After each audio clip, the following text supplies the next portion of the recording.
कहना चाहेंगे? जैसा कि आपको पता है कि श्रावण मास आरंभ हो चुका है और शिव भक्तों का उत्साह इस मास को ज़्यादा ही बढ़ जाता है और उस उमंग में जो और बढ़ाने का काम करते हैं वो है डीजे। तो आज ये सभी सीवन के डीजे संचालक यहाँ पे आए हैं, मैं इनका स्वागत करता हूँ। और ये एक अच्छे सीवन एरिया के जितने भी हैं, कांठली है, सीवन है, बड़ा अच्छा इनका ये रहा कि एक तय कर लें कि क्या नॉर्म्स होने चाहिए। तो मैं यही अपील करता हूँ कि जब भी आप डीजे इस यात्रा के लिए लगाएं तो एक तो 80 डेसिबल का एक पैमाना है, उससे ज़्यादा आवाज़ नहीं होनी चाहिए।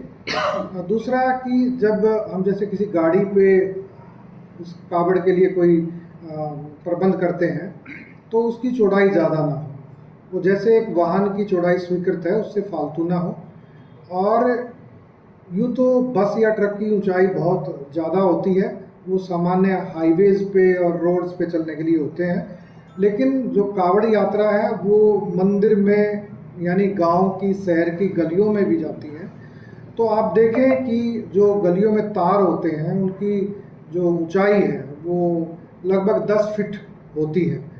तो मेरा ये भी निवेदन है कि इस ऊंचाई को ध्यान में रखते हुए अपनी कावड़ यात्रा का जो वाहन है उसकी ऊंचाई तय करें।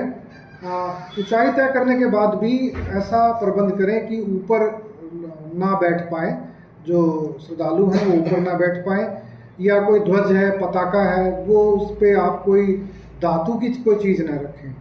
तो ये सब करते हुए हम कर सकते हैं एक सुरक्षित यात्रा और भगवान भोले का एक आशीर्वाद ले सकते हैं।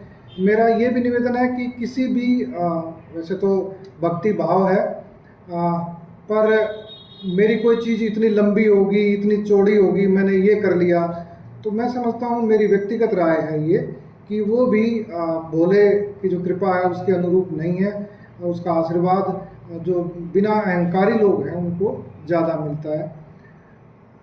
तीसरा ये कि अगर कोई डाक कावड़ ले रहे हैं तो स्पष्ट मतलब आप एक स्वस्थ स्पर्धा के साथ आएँ, न कि कोई कि मुझे हारना है, जीतना है, इस भावना को लेकर ना काम करें।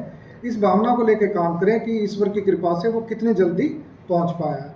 तो मैं पुनः अपील करता हूं सभी जो कावड़ की प्रबंध में लगे हुए हैं, जो यात्रा का प्लान कर रहे हैं, जो डीजे का प्लान कर रहे हैं, तो जो नियम कायदे हैं जो मुख्य रूप से मैंने आपको बताया उनका पालन करें। धन्यवाद। कुछ कावड़िए सर सलाइन सर उतरवा देते हैं बाइकों के, या कुछ उड़दंगबाजी करती हैं, ऐसे लोगों को क्या कुछ कहना चाहेंगे?